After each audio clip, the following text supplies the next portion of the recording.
Rocker Gary Numan, who we met at Toronto's Music Hall, is a performer who's in love with technology. His big passion last year was fast cars, but now he's into airplanes. 10 months ago, Gary got his pilot's license, bought 3 planes, which he now charters out, and for the last few weeks has been taking a bit of a vacation to live out a fantasy. His partner for the trip is instructor Bob Thompson, who used to run the only civilian aerobatics team in the world. Numan took to flying quite naturally. It took him less than a month to get his license, then another 2 weeks learning how to fly helicopters, with only one more day to get his jet helicopter license. The idea of flying around the world in a small plane is far-fetched enough for a seasoned pilot, let alone a musician. And I asked Gary why he wanted to do it. Yeah, I don't know. I got fed up, I suppose. I find it quite hard to stay interested in anything for very long. This will be taking 7 weeks. I'll probably be fed out with this by the time it's finished. I don't know. I like to do things quickly. And I didn't have anything to do over Christmas. I wanted to do something adventurous as flying anyway. And after this, next year we're going to set up a team, an aerobatic display team. Me and the same pilot that's doing this, Bob Thompson. Which you will be a part of? Oh, yeah. I'm going to be well in there, yeah. You say that this round-the-world tour has been kind of 50-50. What have been the good parts? The good part is since we got out of the ice region, because that's quite worrying because you can't see what you're going to crash land on should you have to. And it's really good fun from then on. All today, we chased a train today. There's a train up the road here, and one of these big long ones you got. And we run along that. We've got a camera with us, a 16mm camera, and we filmed the train. We shot along past it like that, and as it was turning, so we was turning way right on top of it nearly. We were reading bits and pieces of the flight. Some of the press have been covering it, and I understand from what we read that flying over Asia was not fun, and also having film equipment in the plane with you was not fun. The Indians. Indians have 2 forms, one for this, one for that, and if you're in the middle, then you've had it, and they'll frame you to fit one or the other, which is what they did to us. They told us to take our cameras off the aeroplane because they would be stolen if we left them on it, which we did, and said thank you very much, it's very nice of you. And when we got back to the hotel about midnight, they knocked on the door and said you've illegally imported the cameras, and we was arrested and put under house arrest anyway, and the aeroplane was impounded, all the equipment was taken away. And we made an emergency landing, and we didn't want to go there in the first place. But they have no understanding of emergency landings or the fact that 2 people could want to fly around the world in a single-engine airplane, because it was single-engine at that time. We've had some problems with this plane as well. We were expecting you to be here last Thursday. Yeah, we was going out of Greenland for Frobisher Bay, and this engine developed quite a bad oil leak. Very bad, actually. It was coming out of every panel you can see. It was pouring out of it. We was in the middle when it happened, so we might as well continue. It's gone back to Greenland, so we decided to keep going. What we found it was is that the central cylinder on the left-hand side, the 6-cylinder engine, was virtually hanging off. The bottom 2 nuts on it had sheared completely, and the top 2 were so loose you could just turn them off with your hands, you know. And so it's flapping on these central nuts, and the oil was just coming out. And it was hose pipe was directly above it, and at night it glows red, and you can see it glowing. And you know damn well this oil is coming everywhere. We were just waiting for the fire to start.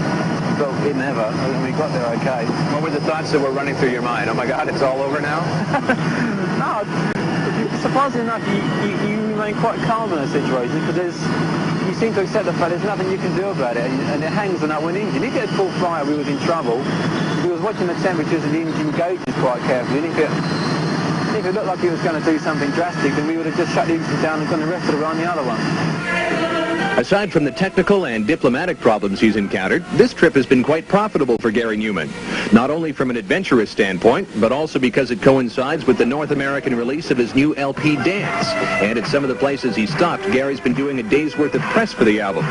Dance features several guest artists, including Queen drummer Roger Taylor and Toronto's own Nash the Slash. Yeah, he's done a couple of tours with us now, and he's done about, I think there are 3 or 4 songs in the album, actually. Quite a bit. If I do concerts, well, we're talking about doing some more shows next year sometime, in and around the flying displays that I'm going to be doing. I would like to be doing. And Nash has already said that if we do it, then he'll come and be in the band. It'll be great fun. Yeah, Nash opened for you at your first concert here at the Music Hall. That's right, yeah. So that relationship is built. Yeah, he went on actually. The last British tour we did, we rang him up and he came over to do that one as well. So we've got to know each other quite well over the years. How do you feel about his music? I quite like it. Nobody else doing anything like it, that's for sure.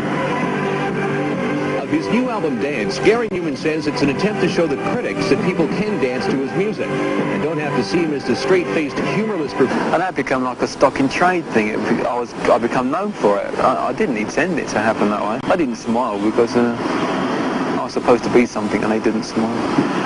But I just got stuck in my own little image, really. You know, I was then expected to do something, and if I did go on stage and talk or laugh even or smile, then people would actually shout from the audience, and they didn't like it, because I was destroying the illusion, I suppose. I don't know. When you look back on it, do you think you should have injected a little more humor into what you were doing? No, you can't not was successful, and it worked very well, and I had great fun doing it. And if I go back, and maybe next time I tell jokes or wear dicky bows or a dinner jacket, I don't know.